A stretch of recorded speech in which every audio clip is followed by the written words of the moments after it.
$1 gate since the famous Dempsey Sonny long count battle in Chicago 8 years before.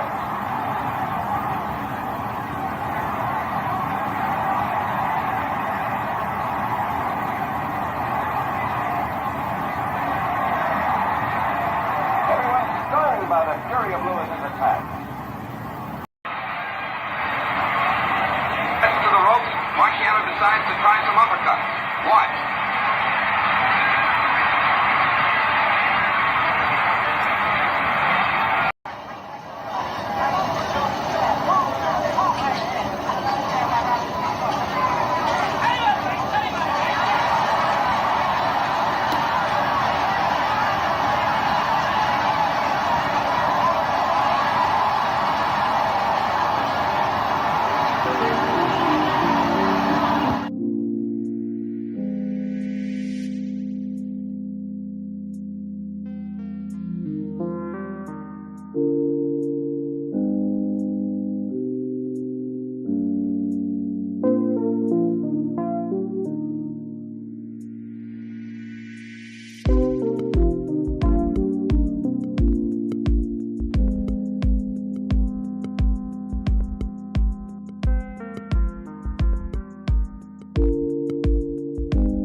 I've been on here the whole show and nobody could hear me. AB, you the first one that told me. Gee, Christmas. A whole entire hour. Man, Miss Cass didn't even tell me. You know what happened? That's why I was wondering like why I only got like 1 and 2 people in the building. Nobody could hear me. You know what happened, AB? You know how when somebody hit the link, you got to add them to the screen? But when the show starts, you have to add yourself to the screen, and I didn't do that. Gee, me Christmas, man. I've been on here an entire hour and nobody heard none of the show. No wonder there's only 1 or 2 people in the chat, man. Thank you, Al Booker. Gee, me Christmas. That's an entire wasted show. Gee. Everybody just left. Nobody told me. Oh boy, that's crazy. But okay, well, let's finish what we got. Okay, Javante Tank Davis. Let me do Javante Tank Davis again. We'll start there with the current active guys. Thank you, AB. Everybody else just left and didn't even tell me.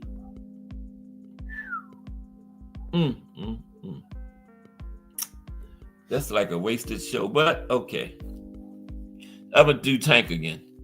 Javante Davis, also known by his nickname Tank, has held the World Boxing Association WBA lightweight title since 2023, having previously held the regular version from 2019 to 2023. Now I can hear myself on Miss Cass' phone. She right down the hallway. He also held the International Boxing Federation IBF Super Featherweight title in 2017, the WBA Super Featherweight title twice between 2018 and 2020, and the WBA Super Lightweight title, regular version, in 2021. As of May 2024, Davis is ranked as the world's second best active lightweight by ESPN. He's ranked first by the Transnational Boxing Rankings Board and second by the Ring Magazine. Davis is from Baltimore, Maryland, and he began boxing at the age of 5. Currently 30-0, 28 knockouts for a 93.3% knockout rate. I'm glad you came in, AB, because I would have did the whole show without nobody even hearing it. Wow. Crazy. That's crazy. Never added myself to the show. Vasily Lomachenko ranked number 2. Vasily Lomachenko. Now, Lomachenko is a Ukrainian professional boxer who has held multiple world titles across 3 weight classes. He's considered one of the most accomplished and technically skilled amateur boxers in history. Lomachenko has held the International Boxing Federation lightweight title since May 2024.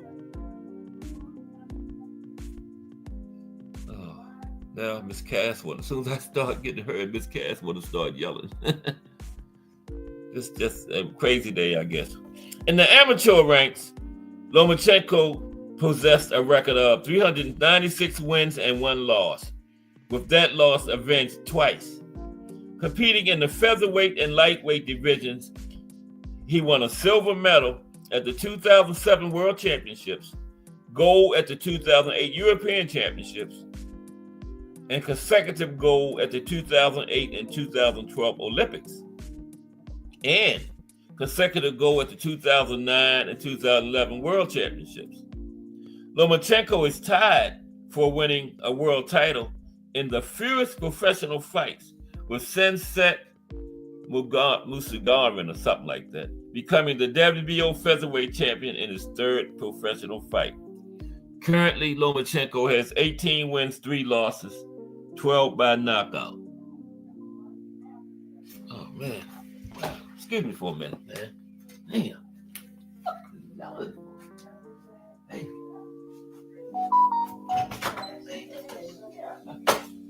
Y'all look like.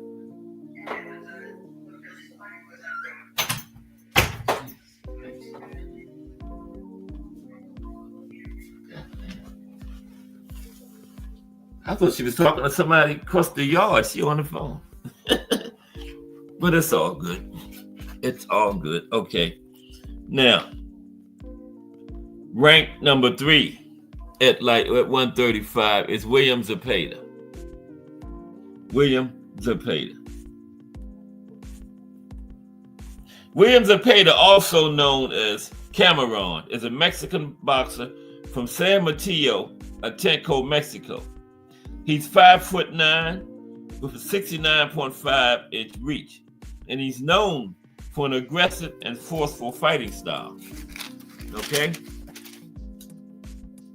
Zepeda's also a non-stop knockout machine. He fights in the southpaw stance, brings relentless pressure, and has suffocating knockout power. Now, Zepeda is affiliated with Golden Boy Promotions and The Zone.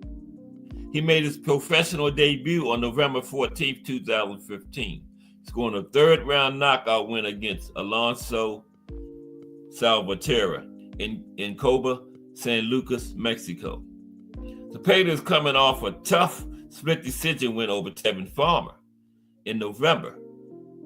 Currently 32 wins, no losses, 27 knockouts. And Zepeda has an 84.3% knockout rate.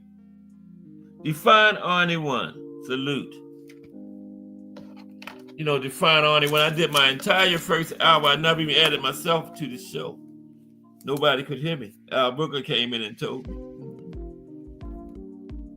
I was wondering why I was like one person in the building. Nobody could hear, or they could only hear the music.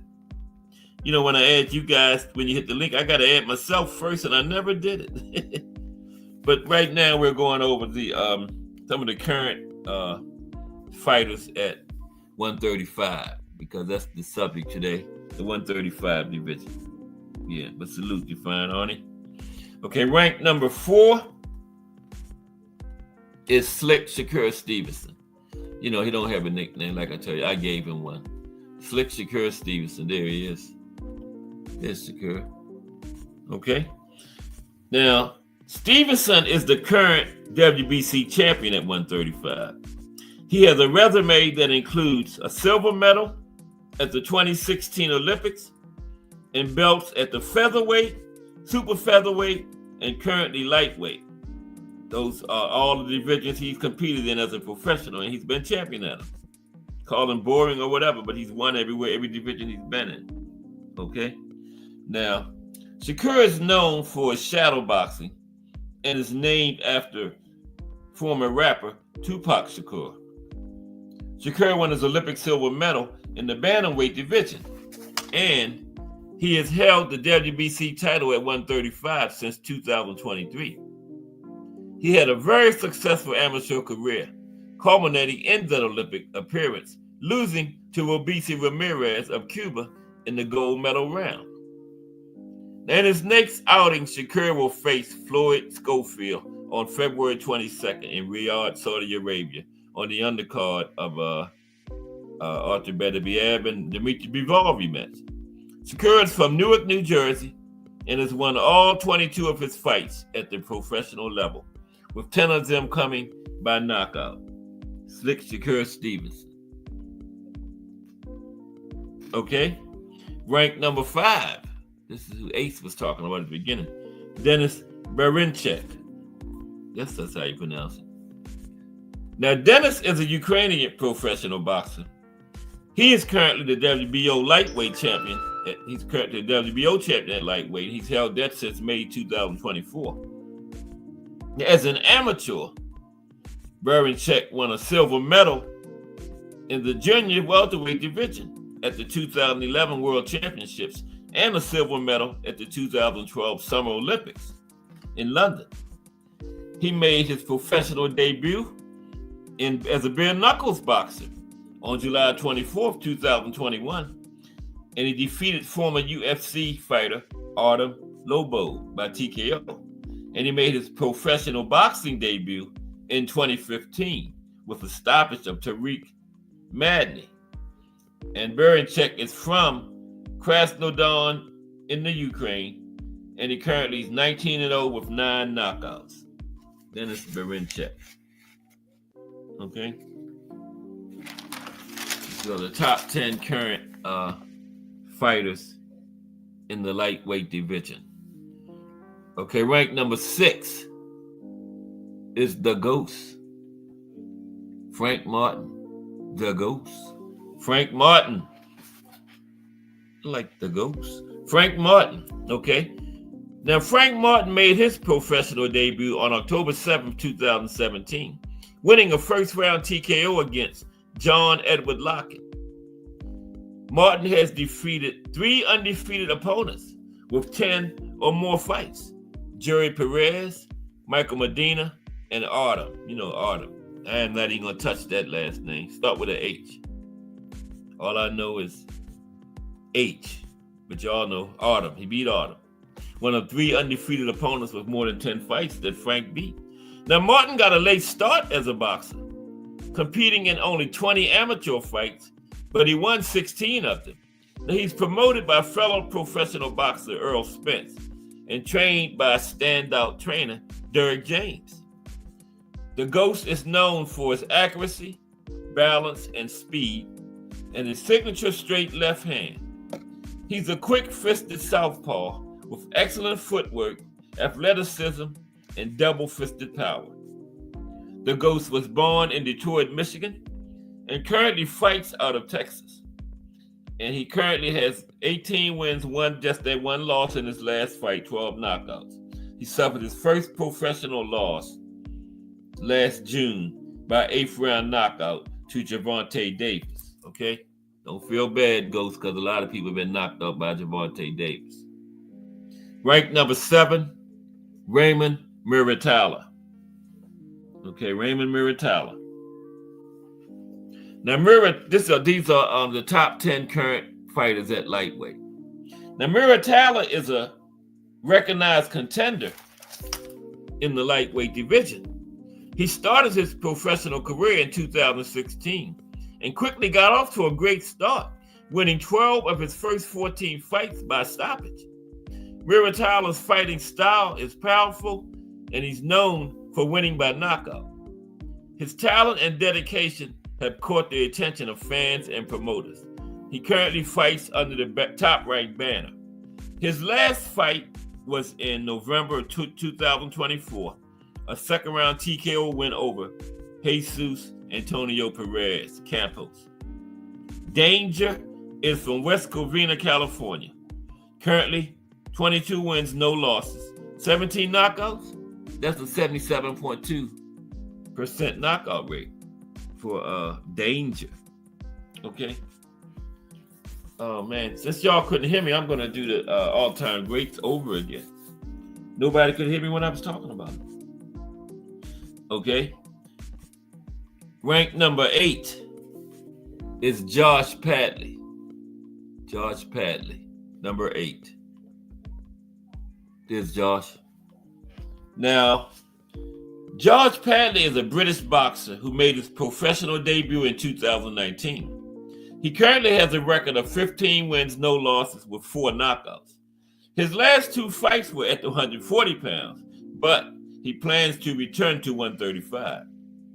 And Padley's last outing was on the undercard of Daniel Dubois and Anthony Joshua last September at Wembley, in which he defeated Mark Chamberlain by a 10-round unanimous decision. Okay? Ranked number 9 at lightweight, Keyshawn Davis. Yes, number 9. Okay? Keyshawn Davis. Now, Keyshawn Davis is an American professional boxer and Olympic silver medalist. As an amateur, Keyshawn won silver medals at the 2019 World Championships and Pan American Games and at the 2020 Summer Olympics, which was held in 2021, remember, because of COVID. Now, Keyshawn is known as the businessman and has said he wants to fight for major titles and against big names. Davis credits his professional experience for helping him become a more complete fighter with a better defense and less risk-taking. Keyshawn's boxing style is a combination of hitting, holding, and moving, And some people say he's a blend of Shakur Stevenson and Devin Haney's fighting styles with more punching power, of course. Right? Thomas Hill. What's up, T. Hill? In the building. How are you today? Thomas Hill. T. Hill, I did my first hour. I didn't even add myself to the show. Nobody could hear me. Right? But now, yeah, Al Booger reminded me. But it's all good.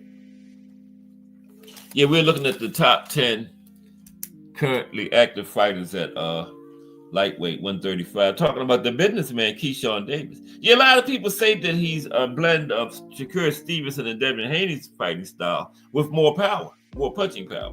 And Keyshawn is also known for his ability to sense his opponent's weakness and capitalize on it. Now, some other aspects of his style include distance control, a good steady jab, and Keyshawn is an exciting fighter, and he fights out of the orthodox stance. And he's from Norfolk, Virginia. His next outing will be his first major title fight at the professional level, going up against Dennis Berinchek on February 14th in New York City. This fight is for Berinchek's WBO lightweight title. And the businessman is currently 12-0 with 8 knockouts. And finally, ranked number 10 in the lightweight division is Zaire Abdullaev, I guess. Now, Abdullaev is a Russian professional boxer. He made his professional debut on March 4th, 2017, winning by first-round TKO over Sadolbek Kamalov in Russia. He fights out of the orthodox stance. He's 5'9" tall, and he has a reach of 72 inches, and he's 30 years old. Abdullaev is currently on a 9-fight winning streak after suffering the first and only loss of his professional career in September 2019 to Devin Haney by a 4th-round technical decision, okay? Now, in his last outing in October of last year, Abdullaev won by TKO in the 12th round against Juan Javier Carrasco. He's from Russia, and he fights out of Ekaterinburg, Russia. Currently 20 wins, 1 loss. He has 12 knockouts, okay? Ken Saul Love won in the building, and Jarrell Hattie. What's up, my people? Ken Saul Love won, Jarrell Hattie. Yeah, I'm going to talk about the former people again because nobody heard me. They are very brief, little summaries. Nobody heard me when I talked about them, right? So let me go over them again right quick. Okay? Tomorrow is a request from BVO Boxing TV. He wants the profile on Felix Tito Trinidad. I did it before, but I'm going to do it again because BVO wants the profile, so I'm going to do it again.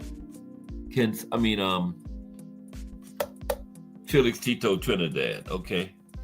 Now let's look at the former guys again real briefly. I'm going to go over them real quick because I did them, but nobody heard me. Okay? Nobody heard me. I did add myself to the show. Because, you got, when people hit the link, add them, but you got to add yourself first. And I did not do that. For an entire hour, I was talking. I wondered, like, one person in here, 0. Then Al Booger came in and asked me, am I talking or am I just playing music for today's show? I said, I'm talking. Nobody could hear me. Okay. Now, first, all-time greats at lightweight is Jack Blackburn. Okay? Jack Blackburn. There's Jack. A biopic of the contrast of boxing school. Okay. Let me write that down. And I'll call you to see what in the world you're talking about, people. But a biopic now of the contrast of boxing school. I'm writing it down now.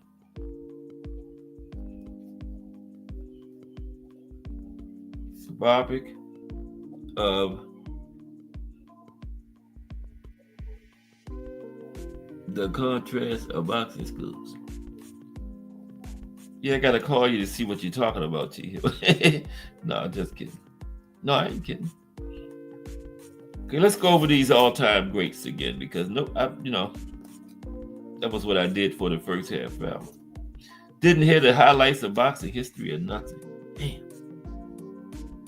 Oh, boxing schools. Okay, yeah. I see exactly what you said. Yeah, that is a good topic to hear.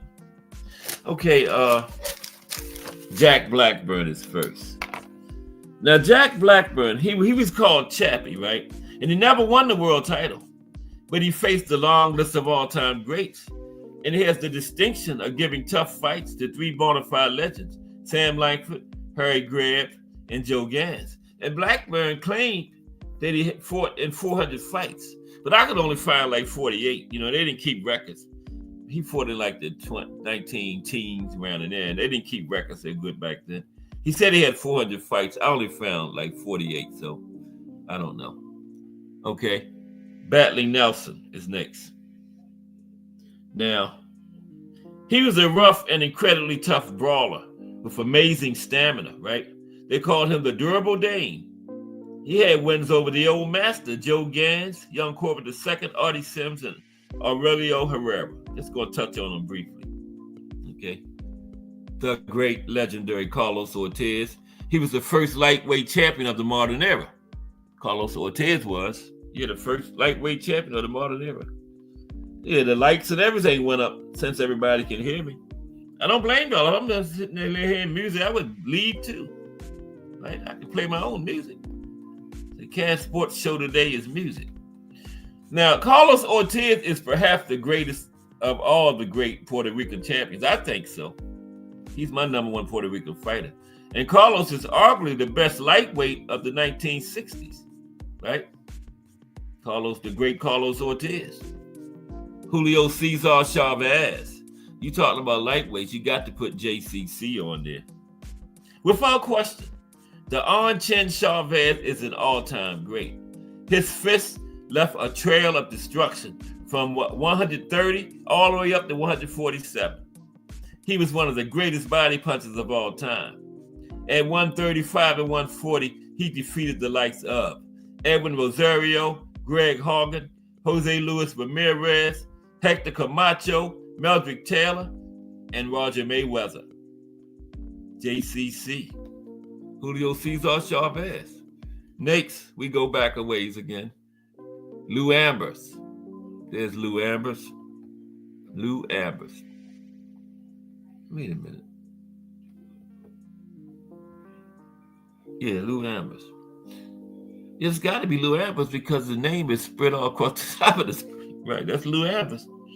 The fighter he was known as the Herkimer Hurricane. He was at or near the top of the division for the better part of a decade. Lou Ambers.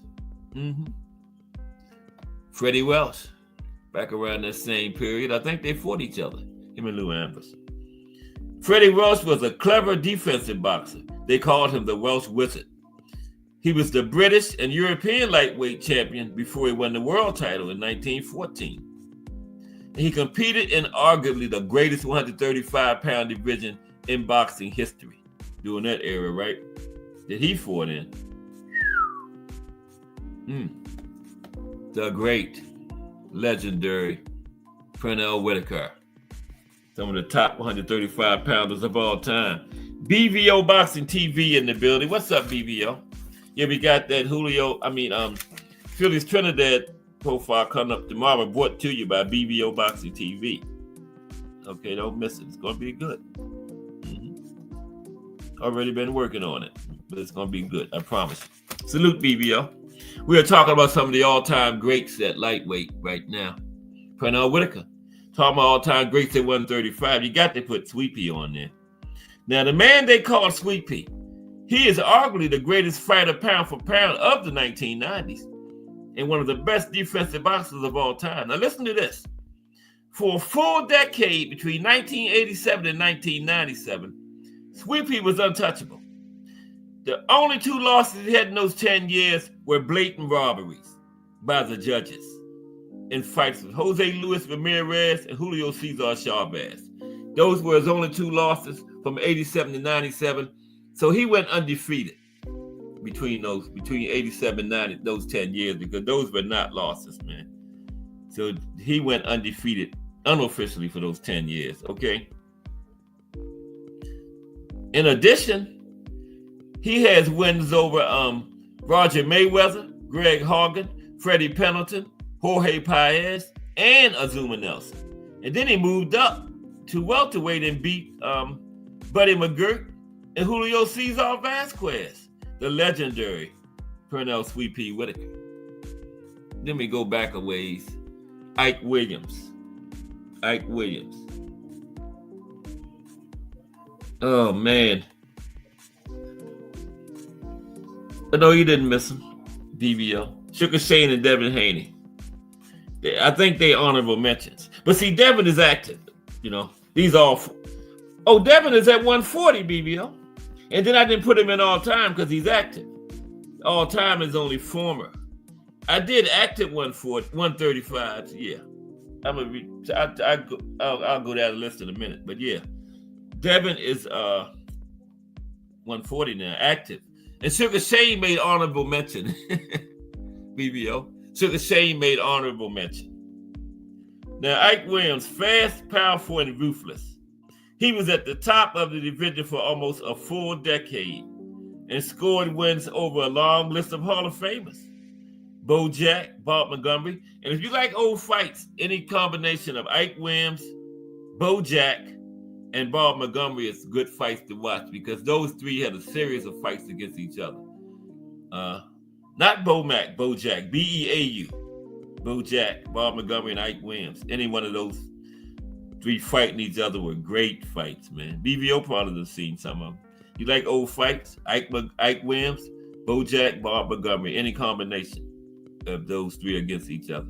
Great classic fights, man, from the 40s. And then, like the greatest lightweights of all time, the hands of stone, Roberto Duran. Okay? Now, Duran's reign of terror in the lightweight division began even before he dealt a vicious battering to gifted champion Ken Buchanan in 1972. And it didn't end until he unified the title with an awesome demolition of the equally great Esteban de Jesus in 1978. He only lost one time in the entire decade, and it was to de Jesus, but he avenged it 2 times.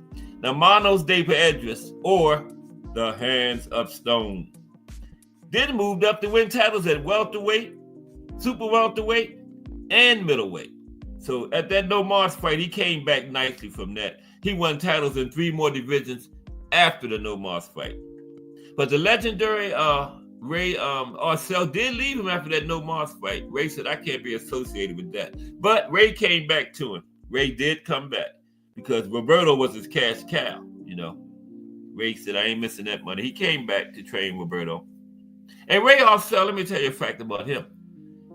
Ray Arcel trained at least one world champion in every decade from the 1920s to the 1980s. That man had trained the world champion in every decade from the 1920s to the 1980s, the legendary Ray Arcel. We talked about him when we did trainers on, was it New Year's Day? Yeah, New Year's. Now, at 135, Roberto Duran bested such premier talents as Hector Thompson, Guts Ishimatsu,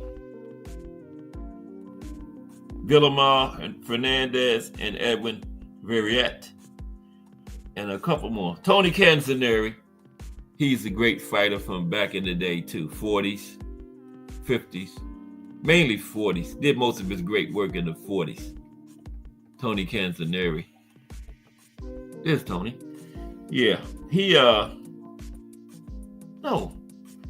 went from started in the late 20s and up to the early 40s. But in the late 20s, the young Canzoneri was so good and so dominant. He was recognized as not just the best lightweight in the world, but the best boxer in the game. And he was young then, bar none. Clever, versatile, and heavy-handed. He scored victories over such greats as Johnny Dundee, Charles Bud Taylor, Benny Bass, Sammy Mandel, Al Singer, Billy Patrol, and Frankie Click. And I still, because he was young then, I still say he did his best work in the 40s when he really hit his prime. And he was thought up like that early in his career, back in the 20s. Tony Canzoneri. And Joe Gans, the old master. The old master is the old master. Yeah, Homer Williams was nice too. Yeah, Ike was a monster. Ike kind of got held back by the mafia, though. He was in that era where the mafia controlled title fights and controlled who won them. And Ike wouldn't knuckle under to him, you know. But Ike testified against him in the 60s, and him, Carmen Basilio, and Jake LaMotta testimony was instrumental in sending a few of them to prison. Mm-hmm. Yeah. Now, Joe Gans was only 35 when he died from tuberculosis. And he had 170 fights in 14 years, man. 12 fights a year. Let me say it again. 170 fights in 14 years. That's like 3 or 4 people's careers nowadays. 12 fights a year for 14 years. Now, his name is etched into history forever as one of pugilism's first and greatest maestros. Now, Joe Gans was clever, tough, and technically sophisticated. Now, he could triumph despite years of ill treatment due to his race, as he endured bias, officiating, or being forced to make weight while wearing his boxing gear, right? And Joe Gans is credited with inventing the uppercut, and popularizing the basic techniques like blocking, footwork, and counterpunching. Joe Gans. And his prodigious skills earned him the nickname of the Old Master. Joe Gans. This is the final one. Now, this is the greatest. This is the greatest lightweight of all time. I'm sorry, Roberto Duran. Benny Leonard, the Ghetto Wizard. Benny Leonard. That's the best lightweight of all time and the best nickname, the Ghetto Wizard, or Alexis Arguello, the Explosive Thin Man. But the Ghetto Wizard, arguably the most cerebral pugilist in boxing history, Leonard reigned as the undisputed lightweight champion of the world when the division was at its absolute strongest. And he reigned when there was only one champion in each division. We didn't have no 14 or 15 different people calling themselves champion. One champion in each division back then, okay? Now, Leonard defeated a long list of great fighters, including, now, if you knew anything about lightweights in the 20s, Lou Tendler, Johnny Dundee, Rocky Kansas, Richie Mitchell, the great Johnny Kilbane, Freddie Welch, who was on this list, Freddie Welch, and the legendary Willie Ritchie. I think, did you say something about Willie Ritchie, BBO? No, that was Holman Williams. Yeah, Willie Ritchie was, all of them were on Benny Leonard's victims list. That's the who's who of lightweights in the 1920s. Them names, right? And check this out. In the 20-year span from May 1912 to October 1932, Benny Leonard only lost one time, okay? And that was early in his career, okay? One time in 20 years. Benny was his skill, smarts, power, longevity, toughness, and unparalleled ring wisdom. The Ghetto Wizard could do it all. He will forever be the ultimate king at 135. Yeah, the Ghetto Wizard was the man.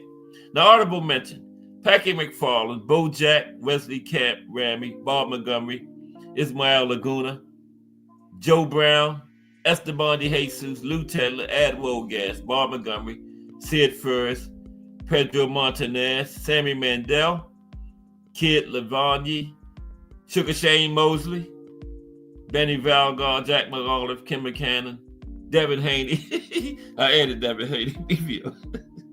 Yeah, okay. And that was some of the all-time greats, okay? Yeah. Okay. Y'all want to chop it up for a little bit? It's 3:30. Okay, I'm gonna put the link in there. Okay. Chop it up for like 30 minutes.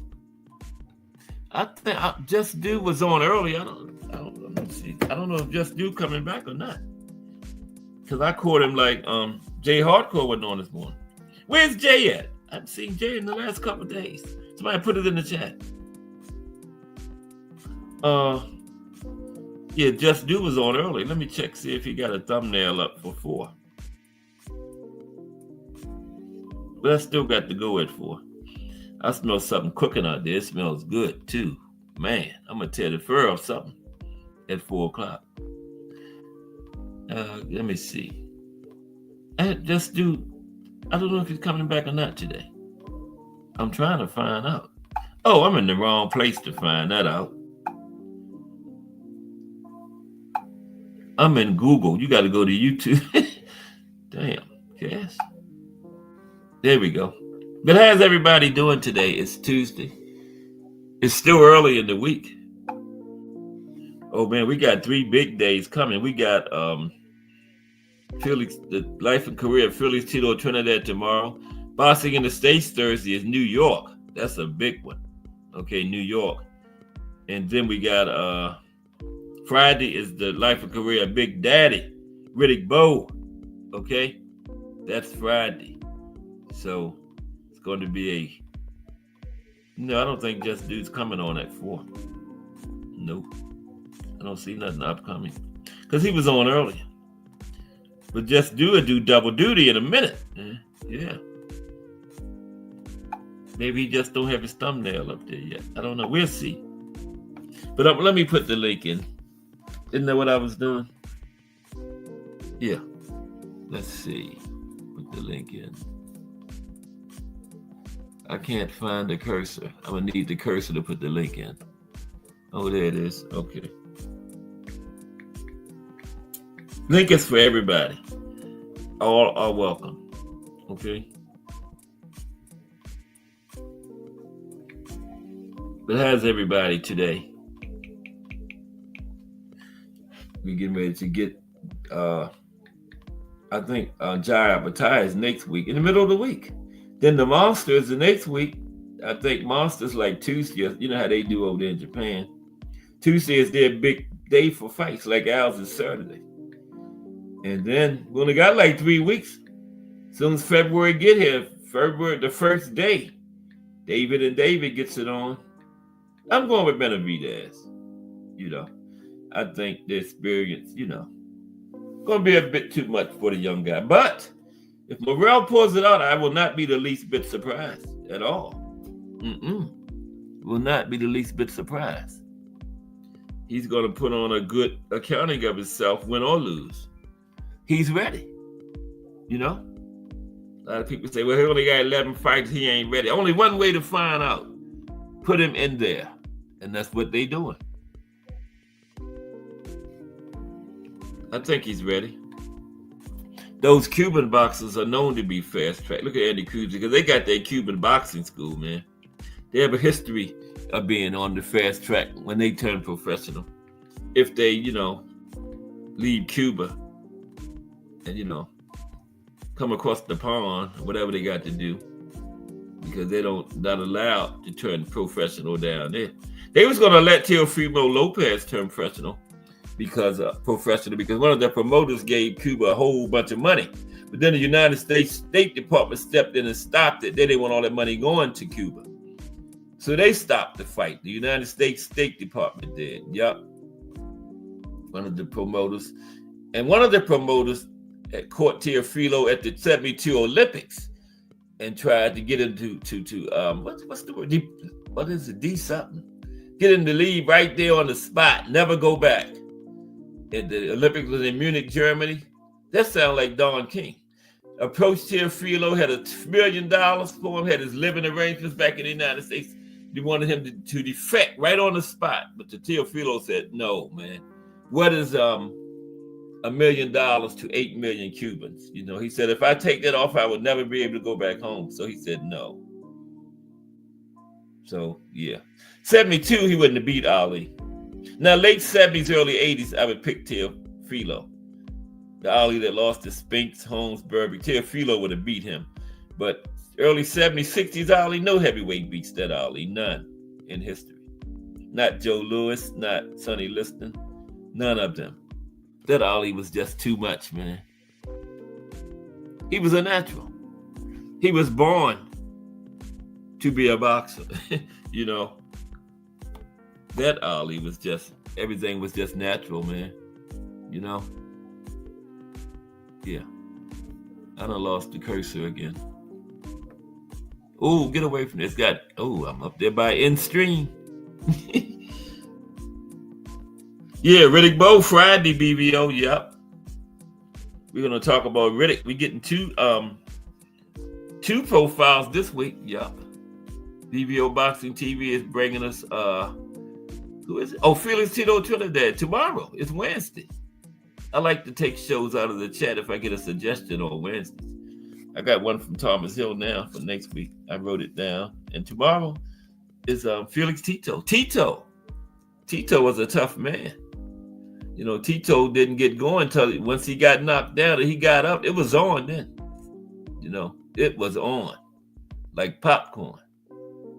You know, the other corner should have told their fighter, whatever you do, don't knock Tito down because he's going to whip your butt when he get up. You know, yeah. Define Arnie one is in the building. What's up, Define Arnie? How you doing today? All right. How you feeling, my brother? I'm good, thank you. That's good. Good to see you today. Same here. Yeah. I was watching some of Teofilo Stevenson, man. That dude was just tough, man. What's up, I heard BBO? you talk about it. Oh, no, say it again. Yes, what's up, man? Hey, what's happening, BBO? How you doing today, bro? I'm doing good, man. Good to see you, man. Always a pleasure. Always a pleasure, bro. Yeah, Devin, you know, when I did the active guys, I did the 135, and then when I was doing all-time greats, I was only doing the former people, you know. But I added a few honorable mention. You know something I read that was pretty cool. I didn't notice, but Oscar De La Hoya said one of the mistakes he made was not signing to Don King. And I'll be wondering sometimes. I wondered to myself, what would Oscar have been with Don King? Yeah. He probably would have been bigger.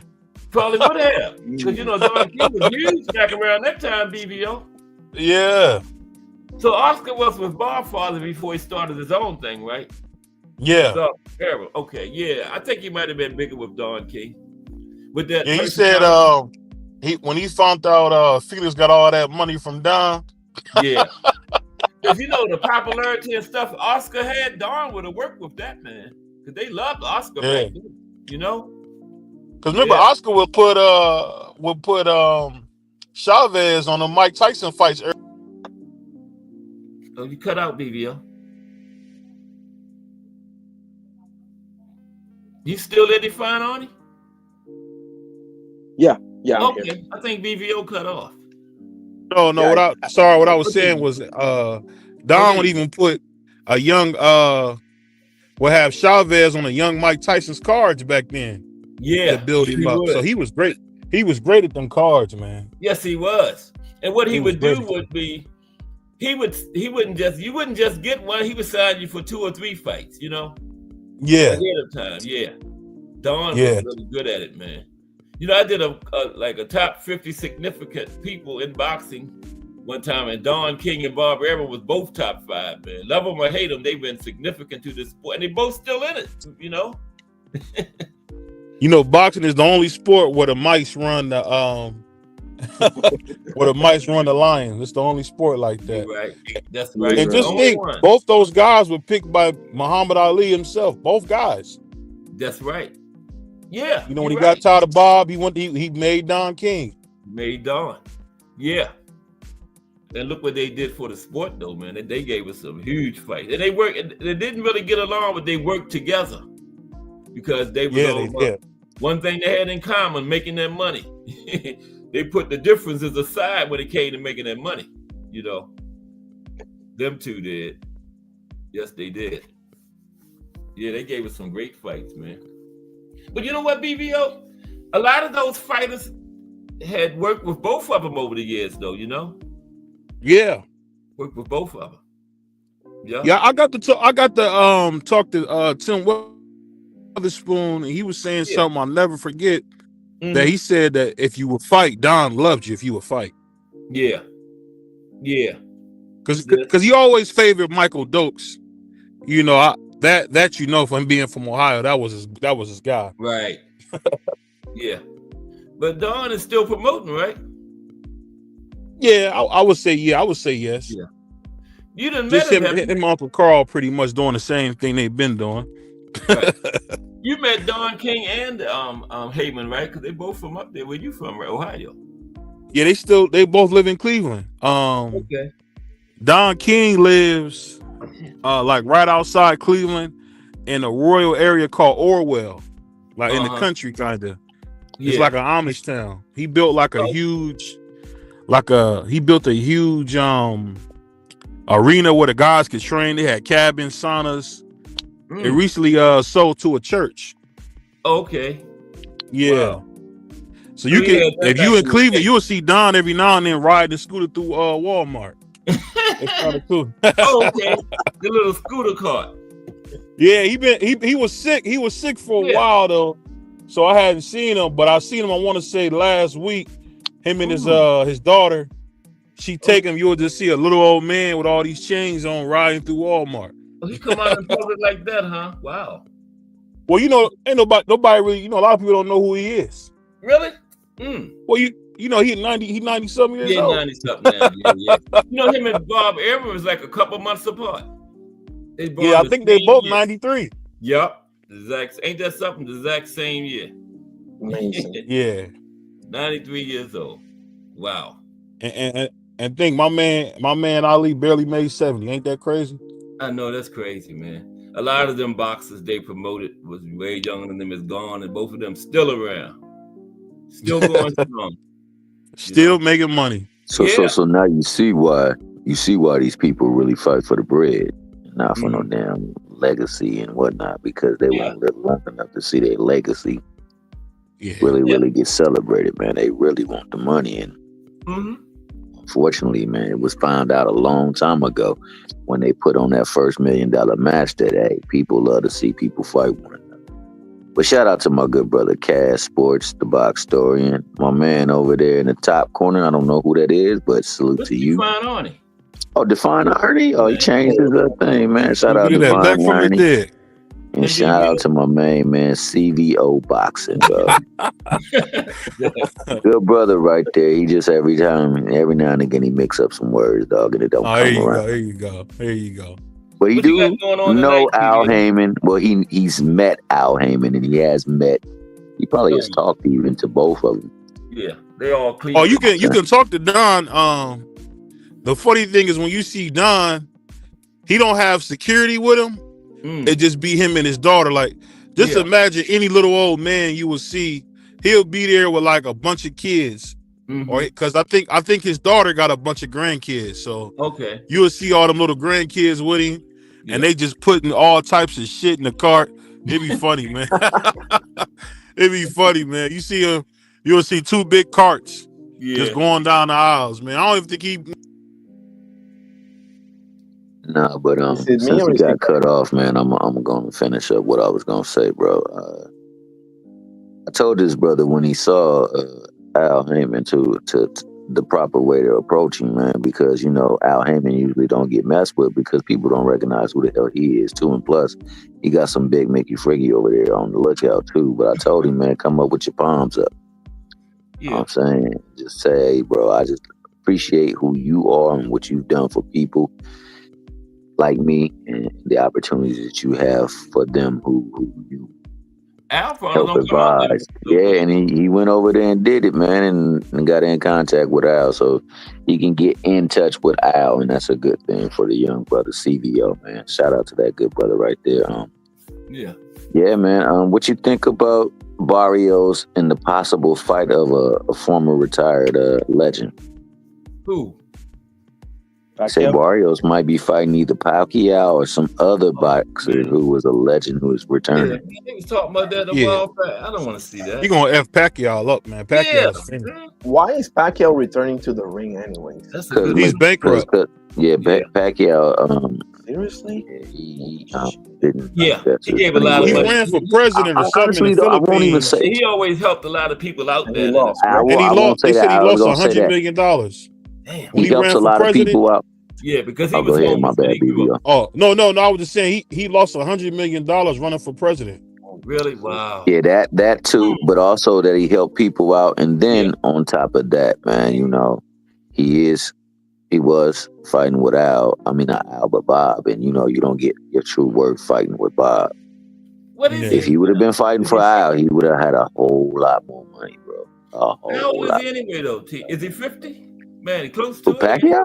Yeah. Yeah.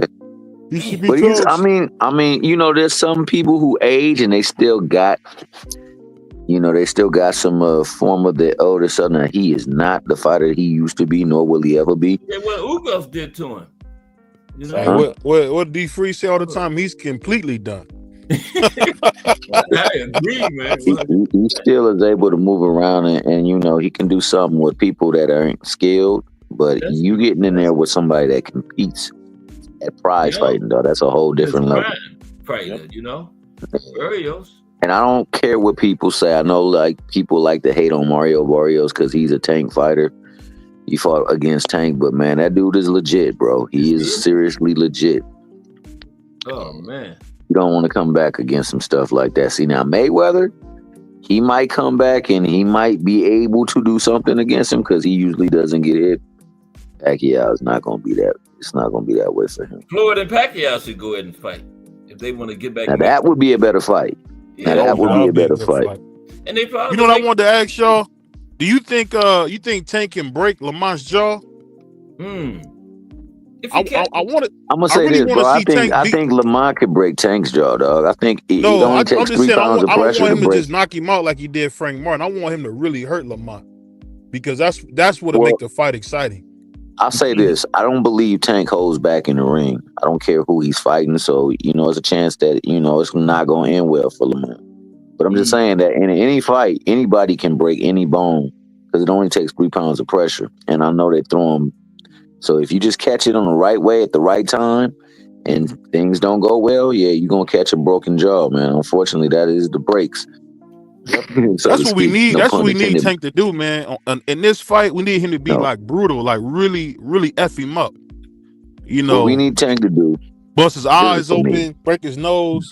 That'd be exciting. What we need Tank to do is go in there, stay focused, and handle his job. And then when he get done, get to them names that he named. Find any and every single way possible to make them say, "Nah, I don't want to fight you, but here's the fight." Yo, I ain't gonna lie to you. If we get him, we get him. We don't, we don't. Right. I just want to see Tank go. I just want to see Tank go in there and hurt people, man. That's gonna happen, bro. I don't want to see. I ain't gonna trip no more as long as he go in there and look to really hurt people, like break a couple eyes. I never asked That's you. What I want to see.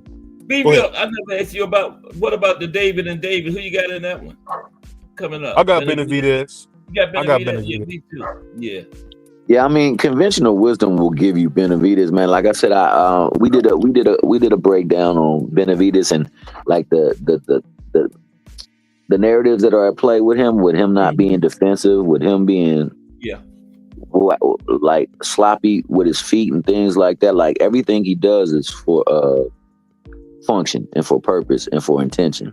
And you know, he's not what people believe, and that makes him dangerous. But we also broke down 3 other fights that took place. He got better though. He got better. I think he's getting improved. better. No, he's much better. Yep. Yeah, he's much better. His dad, you know, you got to give his dad credit. His dad done brought in all types of people to help him with the pads, help him with his defense. And to me, man, I think that's just been the biggest difference with David. You see them doing it now with Shakur the same way, man. If you don't got the answers, man, go get somebody. That's right. You know what I mean? Go get somebody. Yeah. You need people in your corner that are not yes men. I got Morrell. David, you know, very important. I got Morrell personally, but I got Morrell too. I got Morrell, but I'm gonna tell you, in everything we broke down, it looks like Morrell's got an uphill climb. No doubt. Morrell does a lot of things that are amateurish. He does not always keep his head off the line. He doesn't use his feet for function. He has good feet, but he doesn't use them to benefit himself or put his opponent at a disadvantage. That's what I But like I said, we did 3 fights, and I'm gonna show you these 3 names. First being Tim Tszyu. in his fight against the Russian dude. The second being, everybody thought Tim Tszyu was just going to demolish him. But I just said, I don't know. This Russian dude might come with something and give him something to think about. It might be a better fight than what we think. I didn't think it was going to go the other way like that, but it's a possibility. The other one was Hitchens and Lemos. The consensus was Hitchens is just too much, too polished, does too many things too soundly for Lemos. Lemos is just a pressure fighter. Yeah. But we saw how that played out. And I was the one that said, I think Limo's going to make it really, really tough. I got Hitchens, but he's going to have to dig deep. And that's what actually played out. Then the other one was the Triple D and the AJ fight. Oh, there were so many things that AJ did well that Triple D just didn't have in his arsenal or repertoire. And it didn't look like it was, by our breakdown, didn't look like it. I was like, I just think that Triple D's got something on him that's just going to get it done. And I think he's going to knock him out. Sure enough, he knocked him out. So you can come back, man. I wasn't coming here to dominate your time, Playboy. Don't go nowhere, because I still got to say stuff to you, too. Can you do me a favor and put the link of your guys' channel on the chat? Because I know you did it once, but I don't know what the heck happened. Who's that? Find the breakdown that you do. Casual's Corner. I think he went Casual's Corner link. Oh, you want the link? Oh, yeah. I got you. But I was just saying that,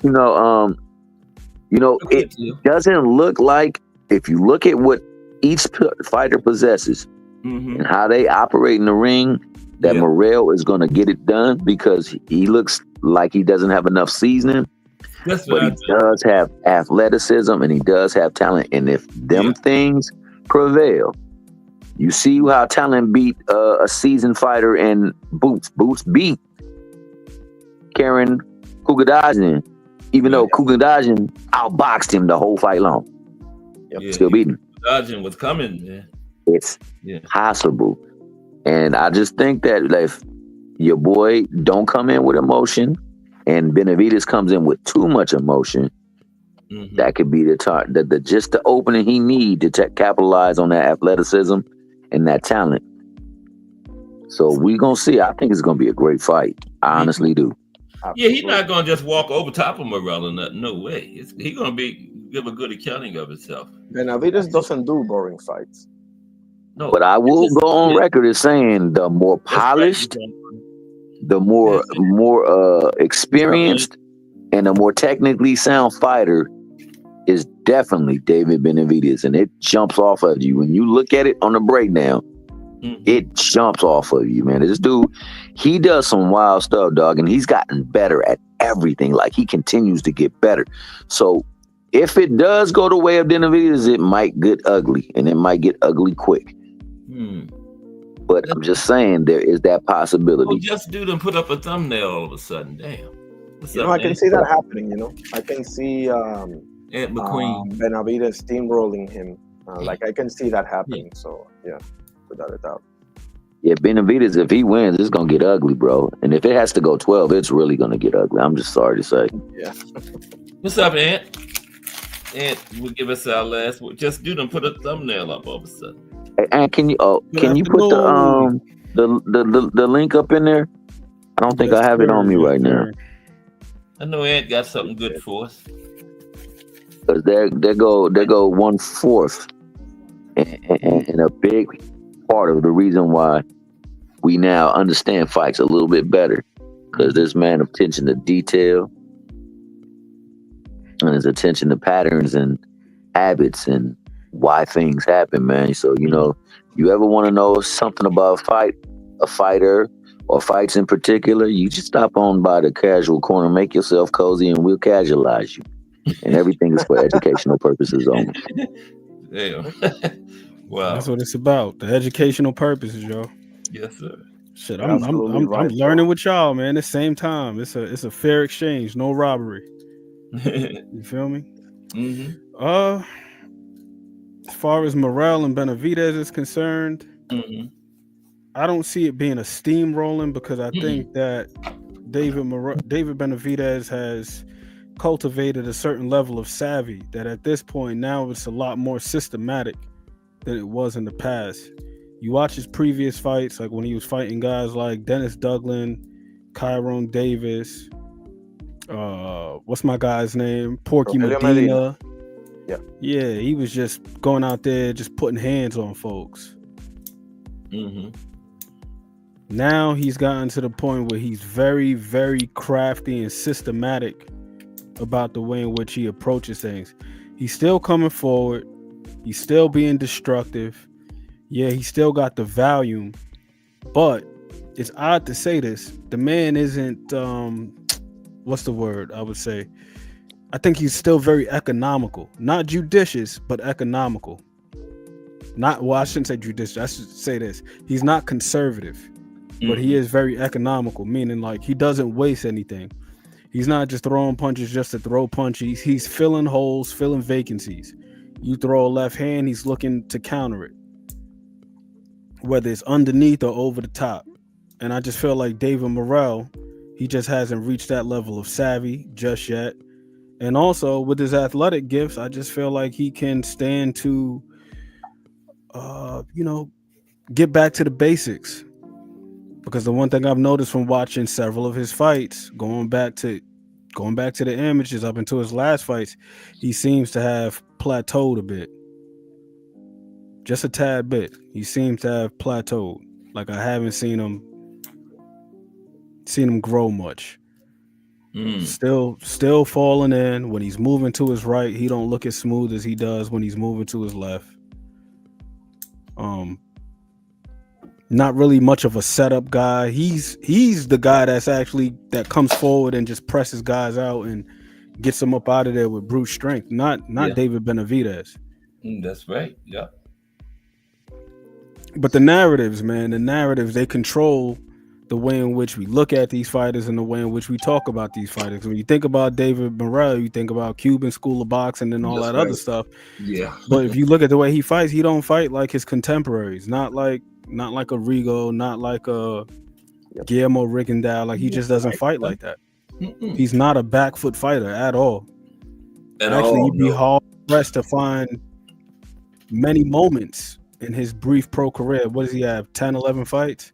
11. He's actually 11. Where he's actually boxing effectively on the back foot, like where he's moving laterally and using his legs to set traps. You're not gonna see it. He is pressing guys out and beating them the hell up. That's what he does. Yep. Did you get a chance to catch it, or is it still on that fight between Apataya and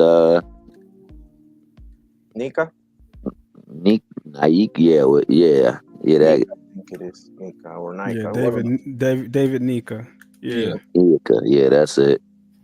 I think that's in like 12 hours, right? Yep, that's tomorrow. Yeah, that sure Wednesday. is. Yep. I wanted to ask you something, and would you agree that David Benavidez has had a physical advantage in most of his fights?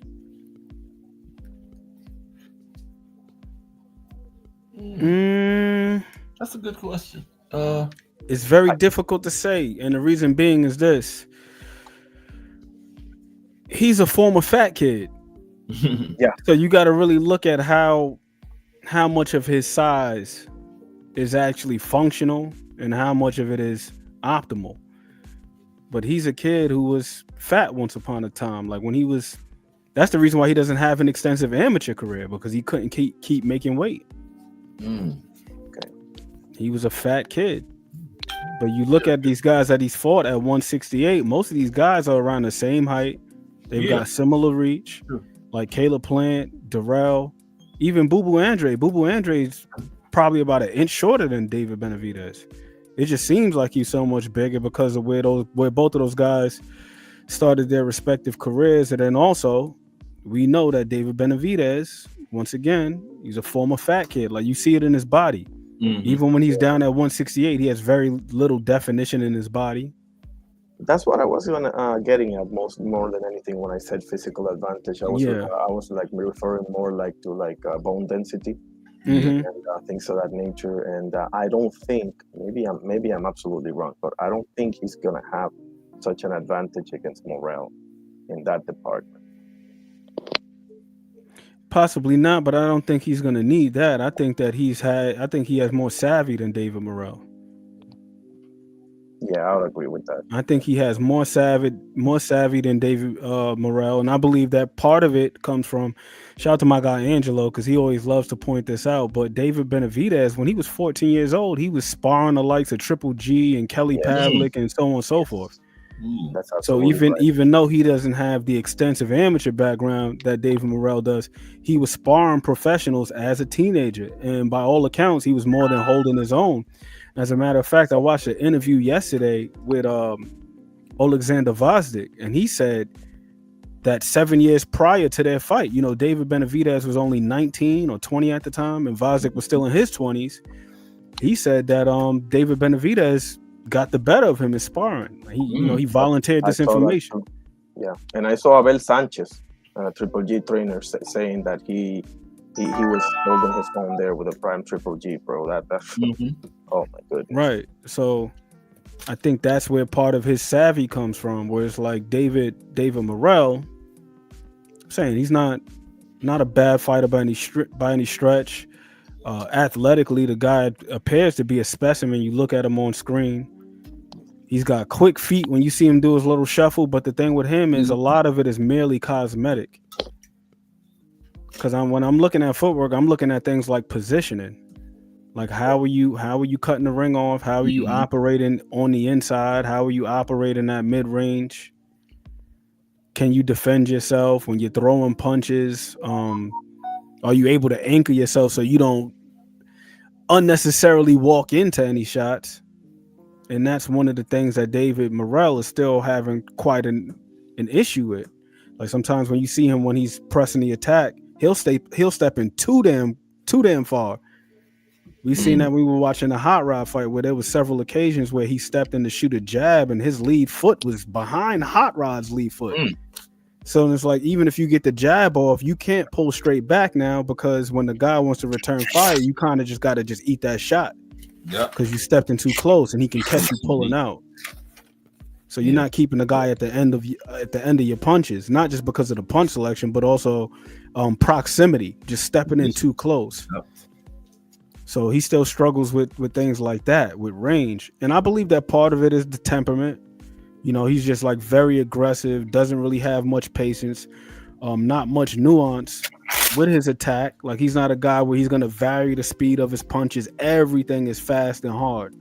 Whereas if you look at David Benavidez, it's like he'll throw those little flurries where he's just touching your gloves just to occupy the gloves, and he'll rip a shot to the body. You know what I mean? It'll be like touch, and then he'll fire a hard shot. Yeah. Touch, then he'll fire an uppercut and try to split the guard and stuff like that. Maybe probe the guard too. Yeah. Even probe the guard. You don't see that with David Morrell. He doesn't probe. He don't really post. Doesn't really frame too much. It's just straight up going out there and throwing heat. The craftiness that you were saying. Yeah. Yeah. And once again, I don't think it's one of those things that he can't cultivate over the course of his career. It's just from what we've seen from the amateurs up until this point, he hadn't implemented too many of these things, and it's difficult to say whether or not, come when do they fight? February? First, yeah. I think the first. Yeah, February 1st, that all of a sudden he's gonna showcase these things. But I do feel like he's very dangerous, because there is a chance that, let's say he hits David Benavidez with a good shot. Yeah. And personally, I feel like David Morrell, he's got a strong puncher's chance because he is very talented. But by the same token, like, what the hell happens if he hits David Benavidez with a good shot and the guy don't go anywhere, and he shows the same frustration that he showed in several other fights? You watch his fight with Lennox Allen. That was one of the few fights that went the distance. That one and the Hot Rod fight. When he couldn't get them guys up out of there, he got frustrated and he ran out of answers. He didn't do anything differently. It's not like, okay, I'm pressing you. Now let me get on the back foot and try to lure you in so I can walk you into a shot. Nah, he just kept pressing the issue. Just kept pressing. Didn't really vary his punch selection much. Yeah. I think Benavidez is doing a brilliant move by getting him now. Absolutely. Honestly. Oh, yeah. For sure. Absolutely. You don't want to give this dude a year of polishment, bro. Yeah, they get better at all that stuff Ed talking about, Right. I think that's a fantastic point to find irony, because that is very well the possibility, because like I alluded to with David Benavidez, such was not the case. Like, you go back and you watch his older fights, even some of these fights where he was sensational, like the David Lemieux fight. Yes. And the level of craftiness, it just wasn't there. He was straight up and down. David Morrell was criticizing him and calling him RoboCop. Once upon a time, that was true. I felt like that description was apropos. Like, he was just straight up and down in the high guard, just throwing punches. He used to have horrible command of his feet, where like damn near every time he threw a right hand, his rear foot would leave the mat and his feet would be parallel. He'd be squared up after throwing the right hand nearly every time, or he would have to reach. But now he's gotten so much better at that. Even with cutting the ring off, he's gotten so much better at that, where his footwork is very malleable, given the moment. His feet are going to be whatever they need to be in that moment in terms of functionality. And I got to shout out to my guy, T. Hill, for coining this phrase, functionality over form. Right? So that was one thing we noticed with David Benavidez, where he'll be orthodox, and then when a guy starts moving, say a guy starts moving to his right, then he'll momentarily square up just so he can mirror that guy and slide and gallop and cut the guy off. And then also what that does is it brings the punches a little bit closer. Like, we were talking about this yesterday, right? So I'm not sure if y'all can see me. I just put my camera on. Yeah. All right. So if you're bladed like this, a bladed stance is more to the side like this. You see like how much further my right hand is? Yeah. It's all the way back here. Now when I forward my stance, now look how close my right hand is. Yeah. So if you're trying to move this way to my right, I can boom punch you this way. Now if I'm turned this way, I gotta turn and do all this. But if I'm a little bit more forward, now I can corral you. If I'm hitting you with the right, then what are you gonna do? More than likely, you're gonna try to come back to the left. But then if you come back to the left, now the left is right there available. Right, you can work. And that's the thing with David Benavidez, is like when you see him work, his footwork, whatever the moment calls for, that's what he's gonna do. It doesn't always look pretty, but it's always about functionality, and that's the biggest thing. Like, because typically being square is a no-no. You don't want to be square because that leaves you wide open overhead, and not only that, but more often than not, you got a weak base.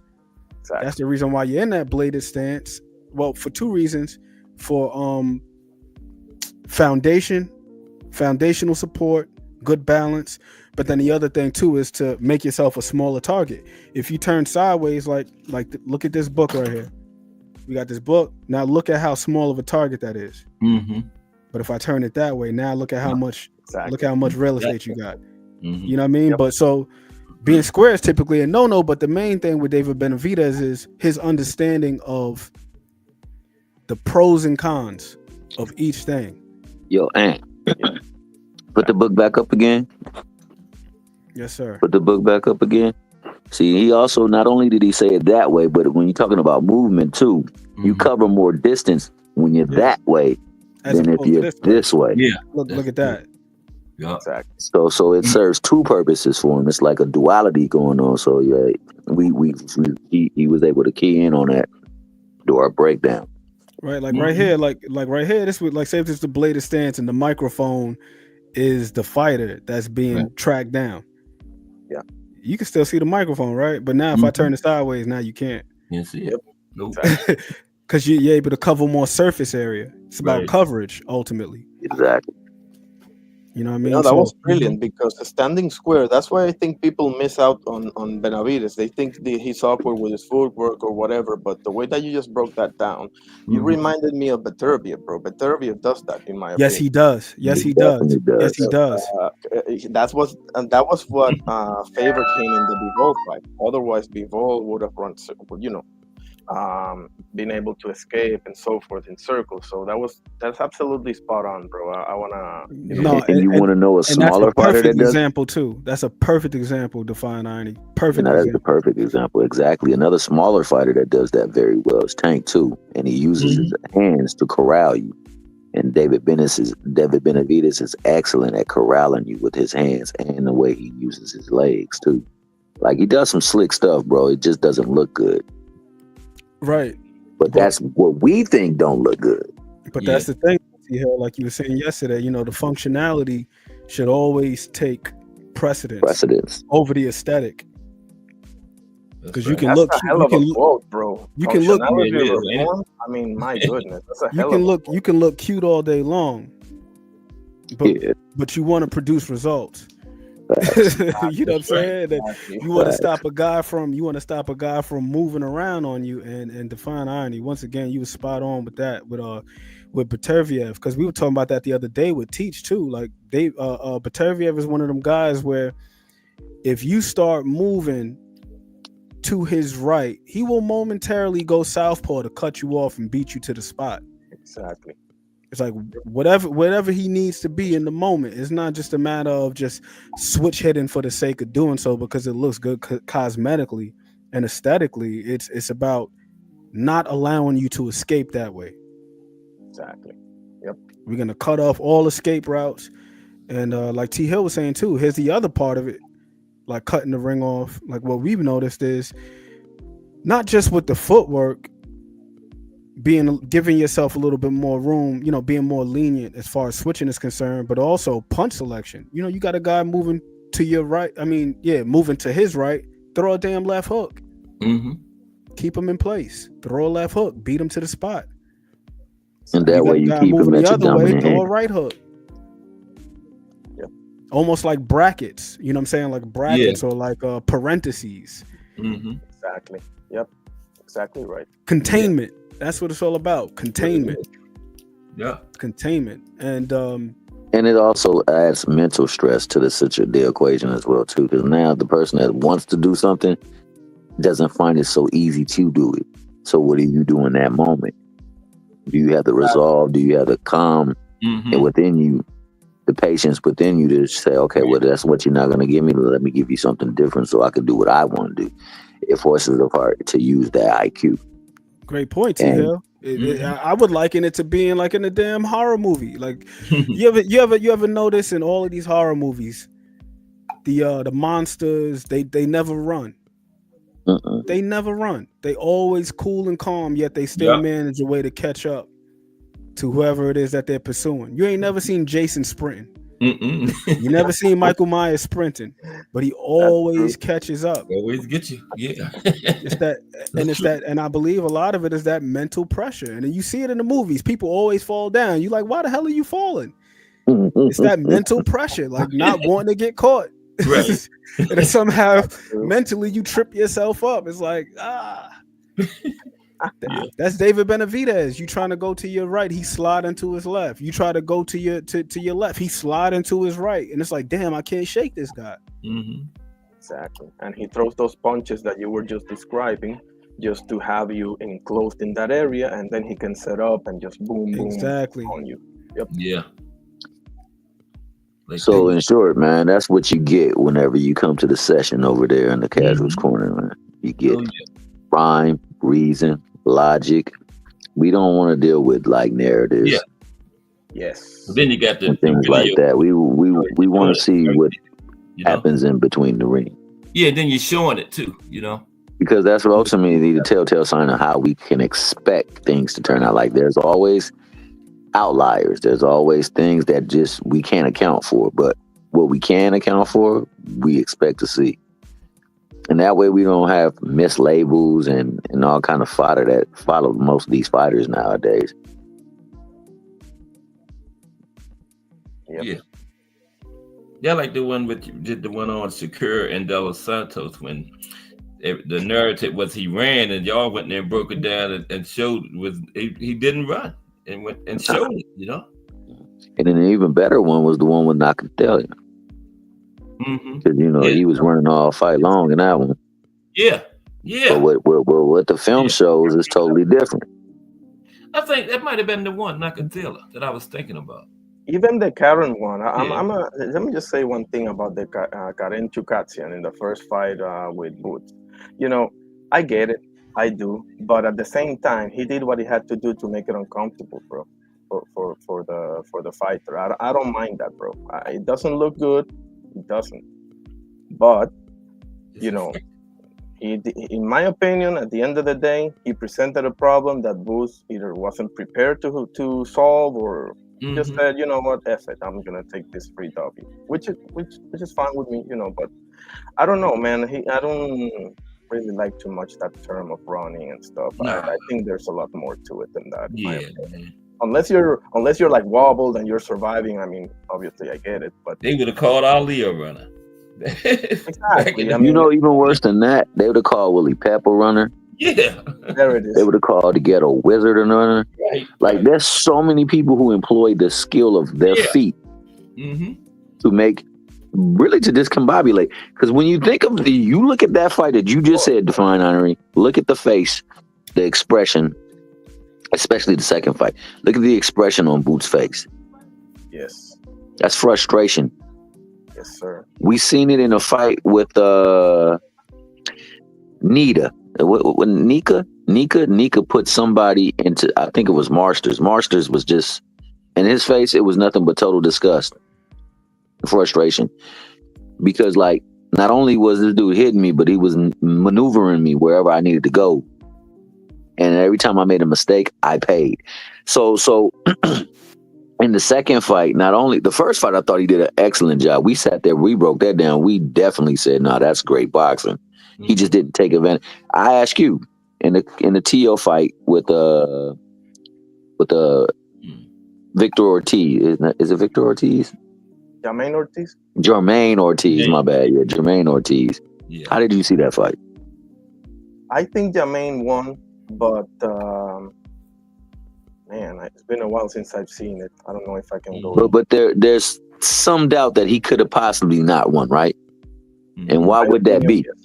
He turned him the whole fight. He set him in every position that he needed to set him.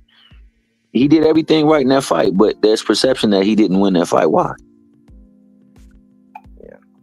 Because he didn't take advantage of the situations he placed his opponent in. Yeah.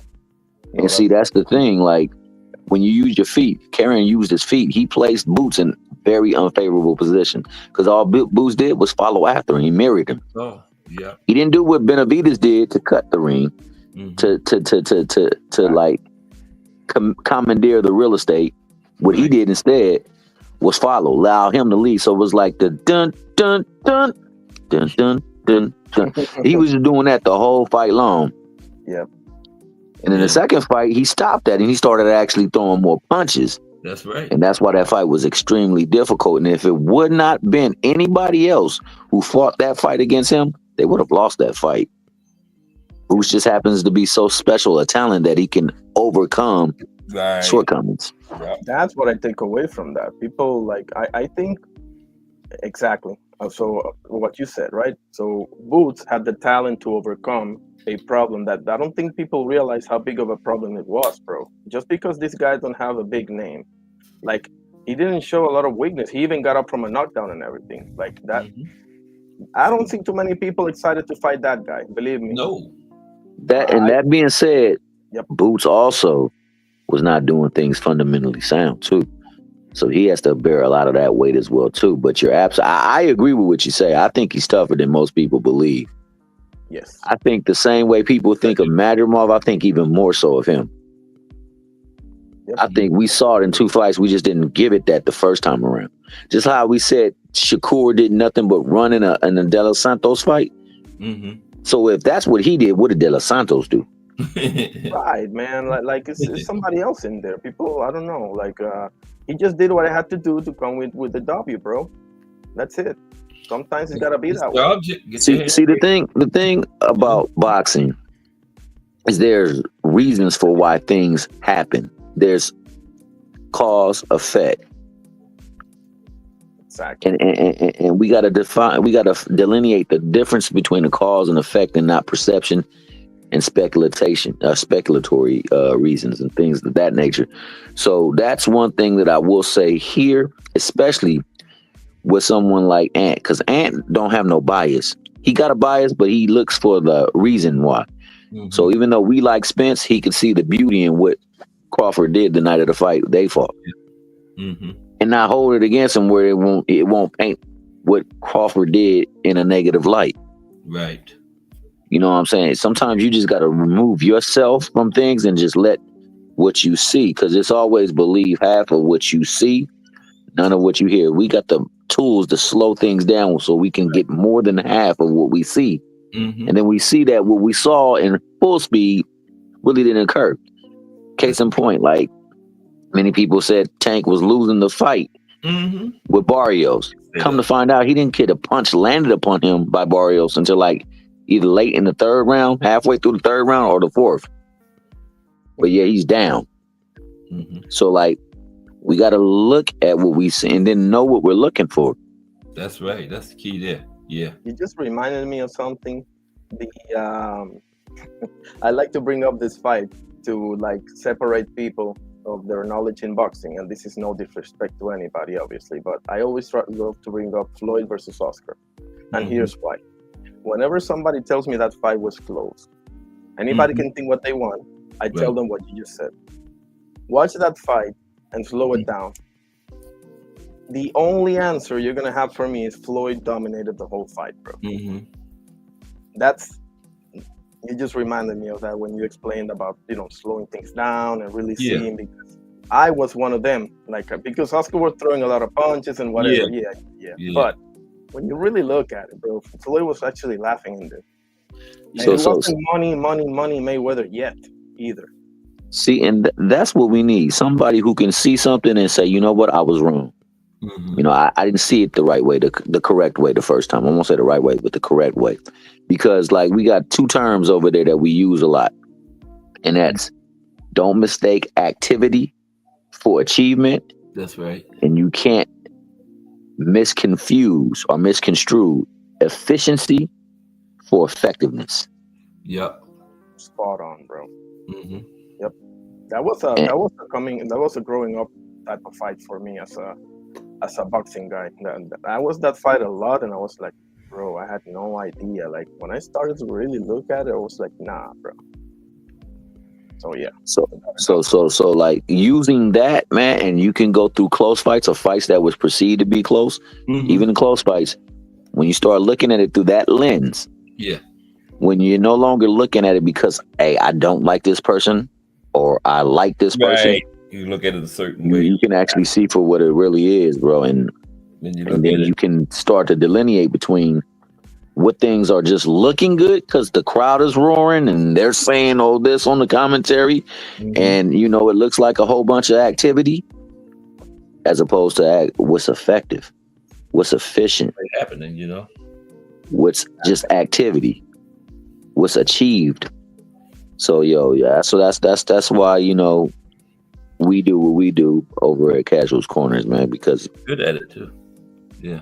It gives the people that's inside the ring the true proper respect that they deserve. Give them the respect somebody for doing something better than the other person on that night. Yep. Yeah. On that night. It might not be always, but on that night in particular, they did the better work. That's right. Yeah, we gotta give it a get out. You're improving knowledge, but you're also improving respect, bro. You're absolutely right. Yep. Yeah. Cause we like Just Do. We're gonna get over here to Just Do boxing there. I didn't think he was coming. It's always a pleasure, everyone. God bless. Always. I enjoyed this. Sir. We could go for the next couple of hours. Oh man, absolutely. Yeah, man. Just the other day, man, we were on the thing. We were on the live for a while. We stayed off live for hours, man. My phone cut off on me. Man. We went for a while. You remember that time when we were were you there with us with Ant that day that we went for like 2 hours? Yeah. It was like almost 6 o'clock. And my God. We just wasn't on that day though, so we could go. Just wasn't on that day. So we just could go. Yeah, but shout out, man. I'm gonna let Kaz and Ant close us out, man. I'm gonna stay quiet. I just appreciate y'all, man. Enjoy this thoroughly. These boxes. Likewise. That's all I got to say, man. Appreciate you guys. I was over here watching Nika and what's my guy's name? Opatai. I'm excited for tomorrow's fight.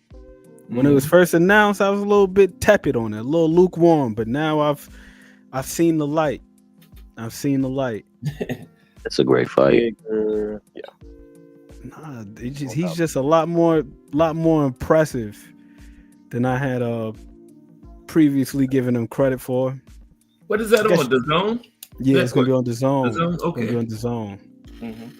The two Kiwis, man. The two Kiwis. You know. They're from Australia and New Zealand, respectively. Both guys. Should be a good fight. Yeah. And we got Wednesday night boxing. Gotta see if Opetaya is ready for Sturdo. That's the main thing that I'm looking out. Who was the guy he was fighting that this guy replaced? Oh, I don't remember. I can't remember his name, and I'm mad at myself because I know who it was too, but I forgot. Shawa did a great video about it. Shout out to Shawa. She did a great video about it a couple weeks ago.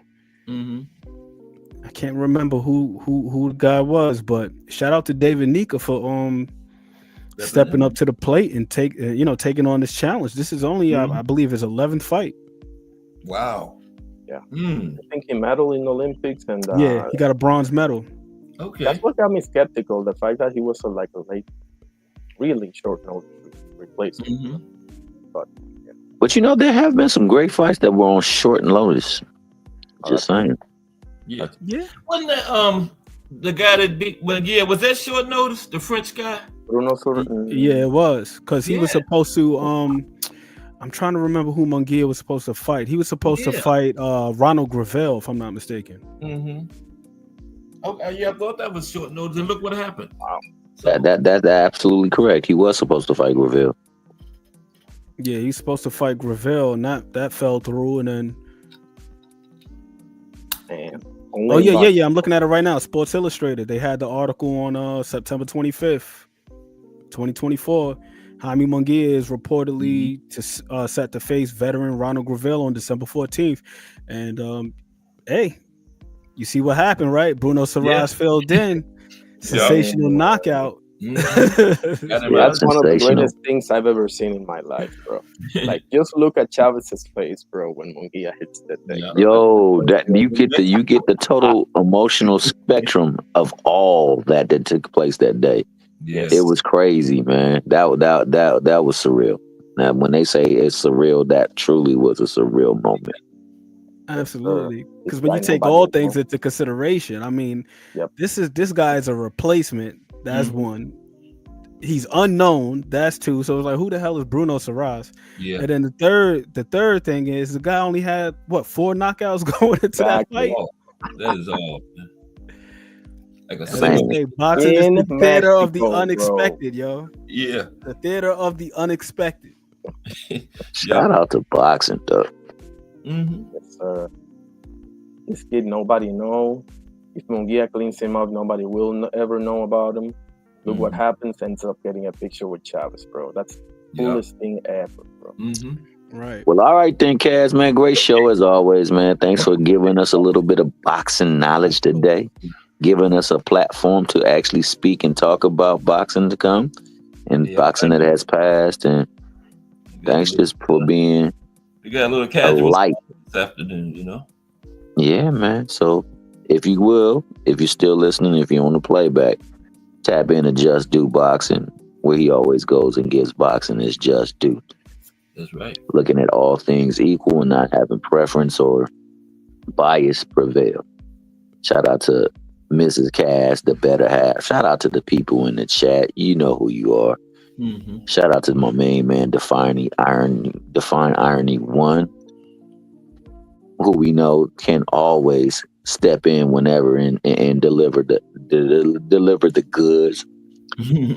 Man, shout out to boxing, man. 2025, let's see better in 2025 than we saw in 2024.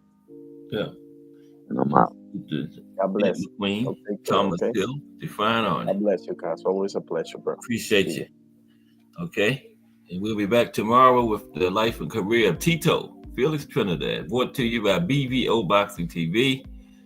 And Just Do Boxing is well in progress. And everybody have a great afternoon.